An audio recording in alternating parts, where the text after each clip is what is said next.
Magluto naman tayo ngayon ng leg side o spicy Thai pork bone soup o yung buto-buto. So ayan, hugasan natin mabuti. Pag nagugasan na, maglagay tayo sa kaldero ng tamang-tamang tubig, yung lumubog lang yung ating buto-buto.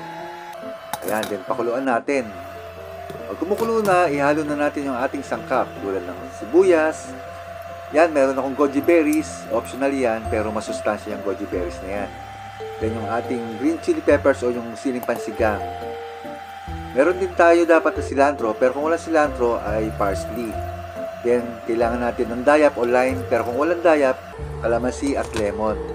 Pakuluan natin yan ng 1.5 to 2 hours hanggang fork tender na siya. Timpla natin. Ayos na. So, plating na. Ito ang medyo may thrill, pero gagayahin natin yung Thai style na plating.